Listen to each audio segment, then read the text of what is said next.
Yo, what's going on with y'all, man?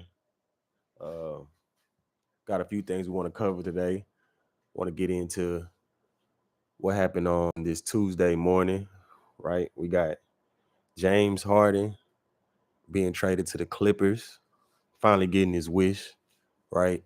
Gonna be an interesting uh thing to watch in LA. Now you have the Clippers really looking tough. Let's go over this trade.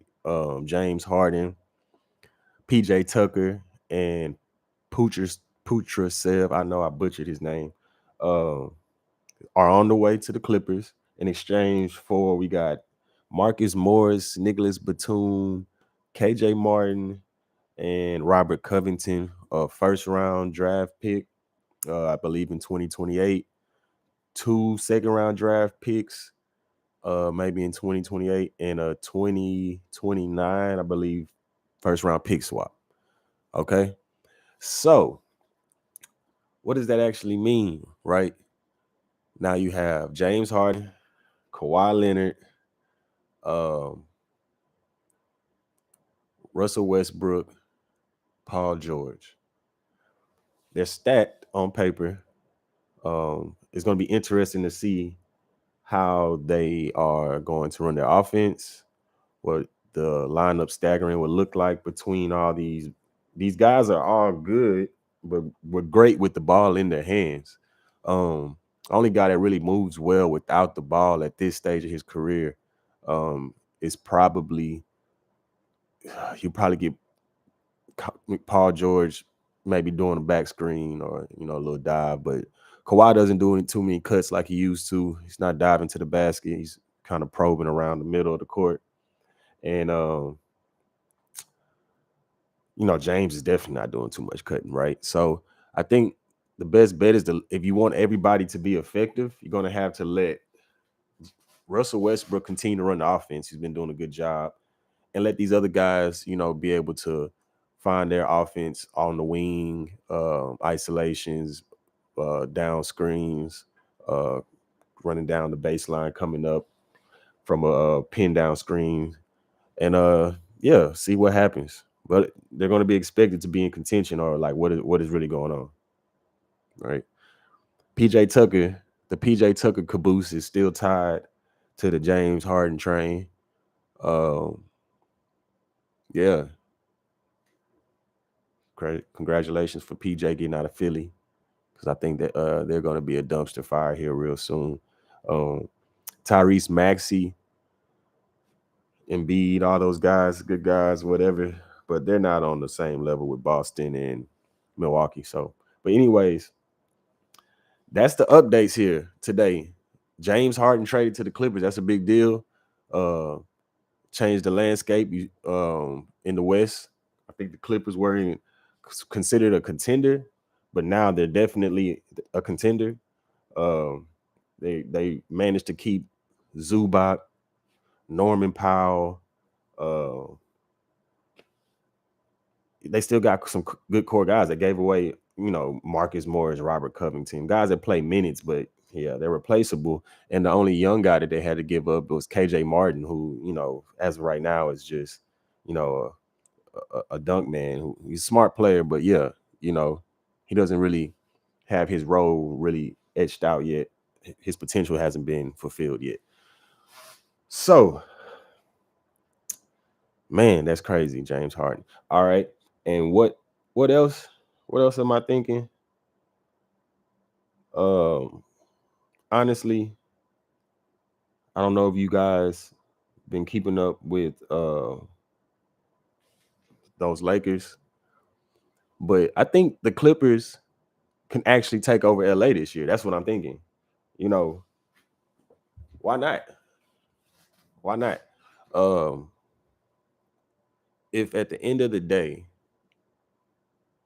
the Lakers are going to be dependent on Anthony Davis, that's what LeBron said, giving him the torch, giving him the keys to the Porsche, right? I mean, what are we talking about?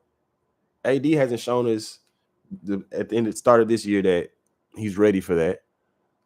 Even if he is, I don't know if the rest of the team has the offense in place.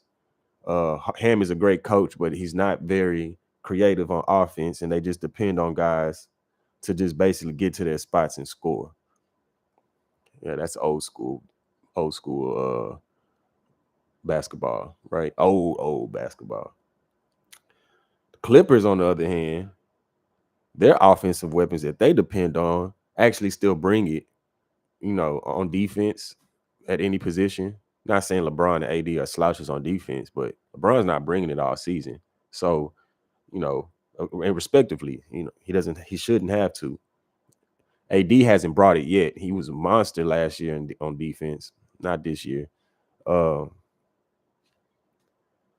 Clippers have the hunger, maybe. I mean, definitely, besides all the antics, James Harden is moving around. He's on his third team in 3 years because, say what you want, he's hungry. He wants to put himself in a situation where he can be functional in what he feels is his skill set, and he can win. So I mean, you have James, Westbrook. Nobody can question his hunger. Kawhi, who's done it, and Paul George, who everybody wants Paul George on their team. Nobody has nothing negative to say about PG, right? So with the pieces that they have, Norman Powell, PJ Tucker, Zubac, they probably add another piece or two at the trade deadline. And they still got Bones Highland, I believe. Clipper City, baby. Watch out, LA. All right. Monday Night Football happened last night, right?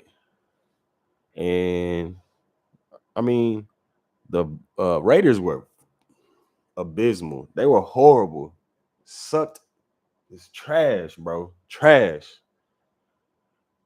And I'm mad because I did take a couple player props on I took Devontae Adams over on his receptions. Nope. I took Jacoby Myers. Nope. I mean, I really going into the third quarter, right? Jimmy Garoppolo had 42 yards total halfway through the third quarter, passing yards. What are we talking about here? Huh? How do you have Devontae Adams, Jacoby Myers, then you have Jacobs at running back, and you have 42? Where's the blame going? They stunk all the way around. There's a play on Bleacher Report floating around. Devontae Adams wide, as open as, I don't even want to. Come on now. What's going on? What's going on? Jimmy Garoppolo, 10 for 21, 126 yards, 1 interception, 6 sacks. Horrible. The top receiver ended up being Jacobs, the running back, 2 receptions, 27 yards, 4 targets. Dumpster. Trash. Garbage. Man, y'all gotta be playing, bro. So look, let's go like this. We're gonna get into some team parlays. I got 3 team parlay that I want to share with you guys.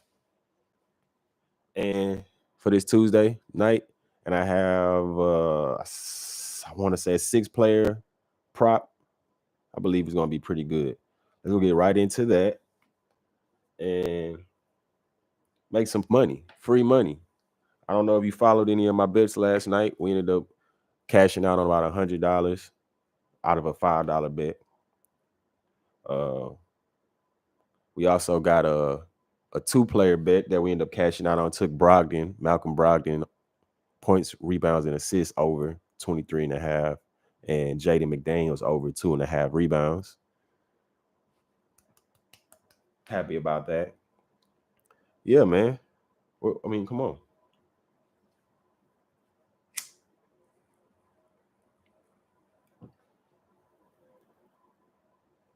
Okay. let's get into this team prop first. So for my team prop, right?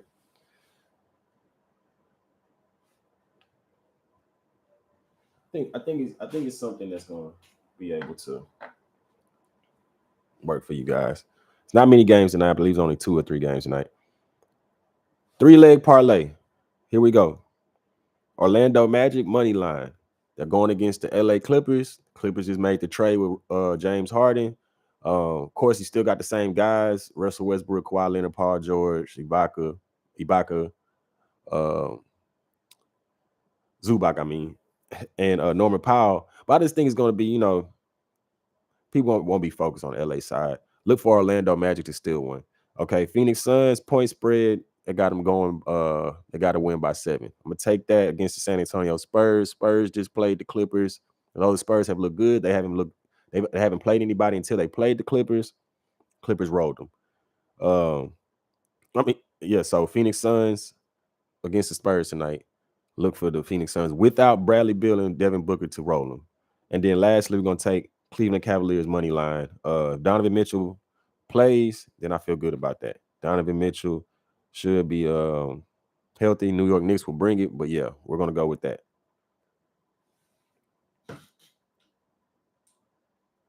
All right.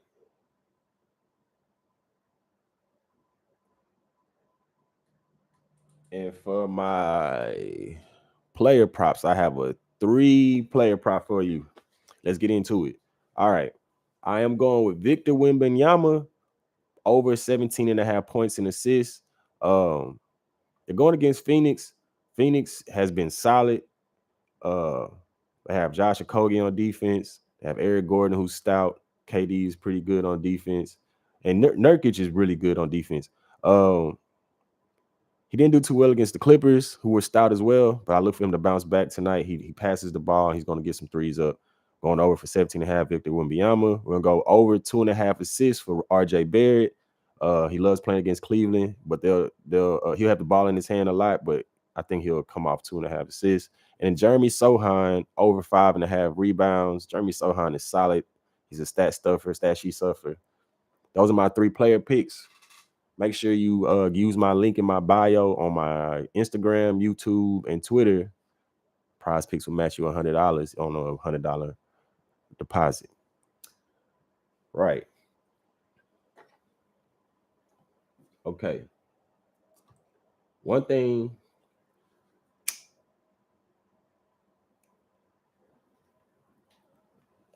I want to discuss, right?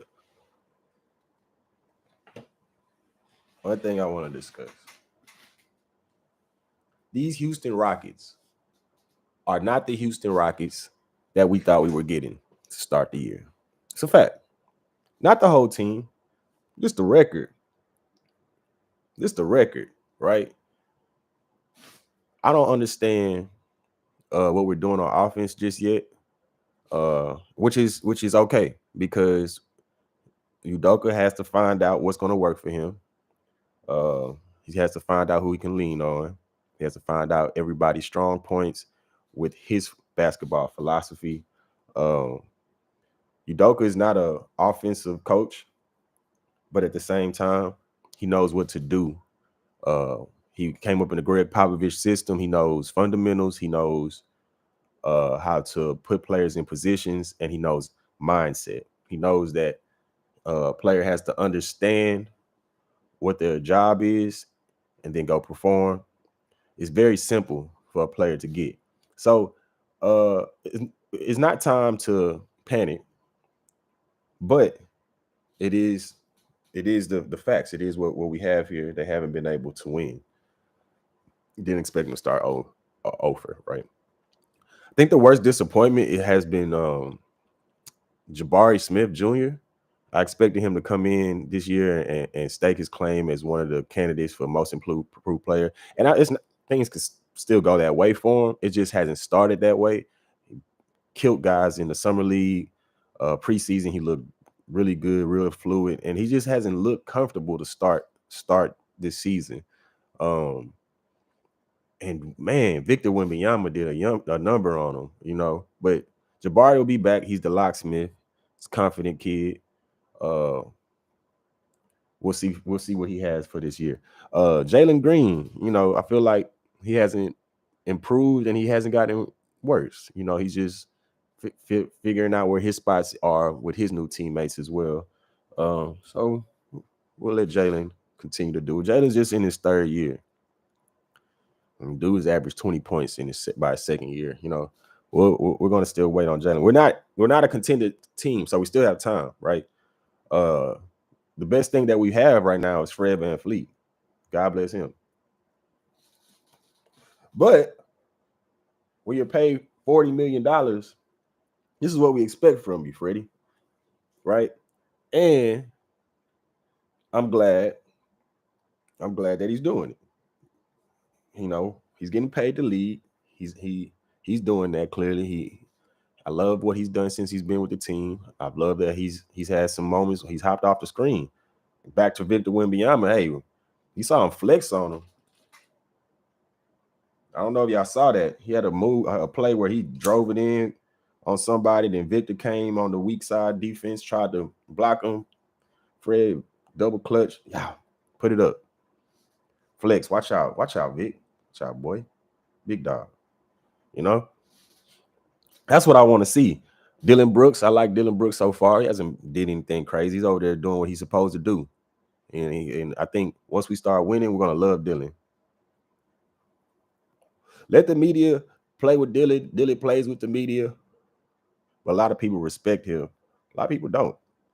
But you don't do this shit for people to like you. But you're going to respect what he does because he's in the league and he's going to be right there every time. And it's just like a fighter. A man that doesn't stop, keeps getting up. Got to respect his dog mentality. Alperen Sengun. Hey, I got no quarrels with Alp. His defense was pretty bad in the preseason. He's had nothing but great effort. That dunk he had on Collins in San Antonio, oh my goodness. That's the dunk of the start of the year. Man dunk. He's putting in his case for the offense to be ran through him. I mean, I think the more you see Denver having success, it's hard to ignore that he can duplicate something like of that sort. But at the same time, the guys around him have to be guys that can put the ball in the bucket.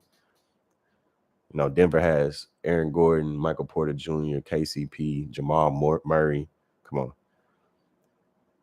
Houston really got hurt losing KPJ. He was our legitimate six man, if nothing else. If we didn't like what JG was doing, he had the option to swap that out, and JD would have been the greatest six man this year. But losing KPJ put us in a weird position. People see A-Man get minutes. I've seen Cam kind of get minutes, but I just don't think those guys are ready to be 30-minute a night guys coming from your six-man spot, 26 to 30 minutes.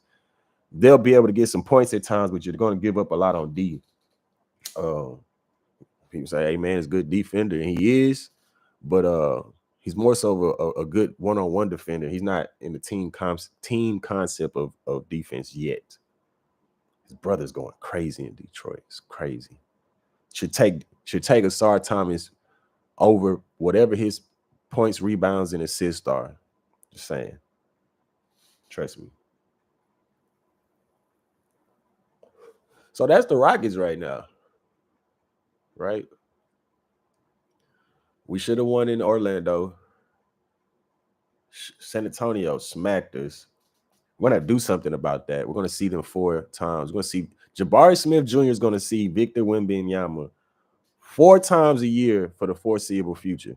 So Jabari is going to be in the league. Cool. But is Victor going to be the reason that you either have long nights, nightmares 4 times a year, or are you going to be one of the people? Man, Jabari went and locked up Giannis one time last year after Giannis had showed him welcome to the league. Jabari got back right with him. That's the Jabari I expect. And I'm gonna say this: I don't like to talk about personal stuff. I'm definitely not the kind of guy to bring up when shit hits the fan. But I think Jabari Smith Jr. has realized, all right, I'm potentially a cornerstone of this franchise. And now he has to zero in. And I would say this, the personal thing I was about to say, I think Jabari may have a girlfriend now, right? Cool, young man. You know what I'm saying? Do your thing. But don't ever forget, let the main thing be the main thing. Do your thing, but let the main thing remain the main thing. Stay focused, man. It's hard. It's hard to put in extra time when you got to give some time to your girl. It's hard to put in those extra hours when you got a dinner tonight with your girl on a Tuesday. Or you only got so much time when you back in Houston. You get that time to your girl when you could have been putting in extra time in the gym. It's hard, but you make decisions. You want to be great in your relationship or you want to be great on the court, right? That's life, right? So, hey, man, I was just thinking that randomly about Jabari Smith. And I love Jabari Smith, man. I feel like he could be that guy. He might not be your typical, but he can be the second or your best offensive bucket getter and your best defender. That's rare in the league. That's like Giannis type stuff. He can be the best the only player in the league that's the best defender on his team and the best three-point shooter on his team. He could be that. Jabari Smith Jr. All right. Let's go over here to the Texans. Houston Texans took a loss to Carolina Panthers. I don't know what that was about. This was a chance for the Houston Texans to cement themselves in the league as like a middle of the pack team, a fringe playoff team, a team that could be competing for the division, right? Jaguars are sitting at 6-2. We could have been 4-3. We were lost off of them. And we know the league changes week by week. You can't go into Carolina who's 0-6 and let them beat you with a struggling, defense. And the Texans defense held the Panthers to 12 points all the way into the fourth quarter. When you have any team in the league that all professionals could score any given day, when you can hold an NFL offense to 12 points, it's up to your offense to be able to close that out. Now, some of that is not all the way on our offense. I don't agree with the play calling at the end. I remember we took a long punt. Hey, man, if you believe in your defense who's been stout all day, I believe you try Ka'imi Fairbairn out there.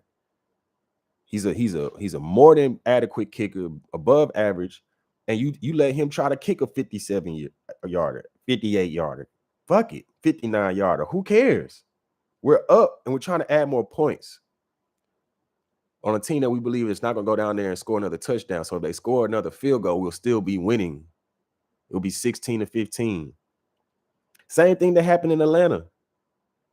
Made a poor decision at the end. Atlanta was able to. CJ Stroud, if you remember, had what would have been the game-winning touchdown. Dalton Schultz had a hook route, faked the hook, went up into the middle of the touchdown, caught it. 20-some yards, easy money. But that's what happens when you have a rookie coach, a rookie quarterback, rookie offensive coordinator. Certain things happen, clock management things. CJ Stroud had a offensive delay a game at a bad time. Things happen. He won't make that mistake again, though. He's that kind of guy. I could say same thing about well, I can't, I don't know. I was about to say I could say the same thing about our coaching staff. But we'll see. We'll see. I'm still up on them. But outside of that, though, the Houston offense wasn't good. Defense was good. Offense wasn't good at all. We had some plays that looked good. Tank Dell had a player too. Bobby Slower called him on a reverse. But nah, man. Tank Dell had like 16 yards, 3 catches. Nico Collins, like 20-some yards. And I know this because I took them on the player props on over. Nico Collins, he had a 58, over 58, 22. Tank Dell, over 3.5 receptions, 3 receptions. Over 45 yards, 22 yards. Dalton Schultz, over 38 yards. No. Hey, man. Everybody was supposed to be stepping up with Robert Woods being out. Oh, yeah. You see Tank Dell go crazy. They sold out on the defense for the Panthers. They was not going to let the run beat them, which they've let the run beat them every week. But the Houston Texans run offense is non-existent. For some reason, Dameon Pierce can't get it going. It's killing me. Because David is a beast. But this offensive scheme, offensive play calls, it calls for a more hesitant running back before they hit the hole. Dameon hits the hole with violence. And sometimes the play doesn't always open up yet. And they got to get Titus Howard back to his normal position. You got to get back to tackle, bro. My boy's looking lost at guard. You're paying him. What's this? He signed I don't know, bro. It was like $60 million contract, $70 million, $80 million. We're paying our offensive line. We've got one of the probably top 5 offensive lines, payroll-wise.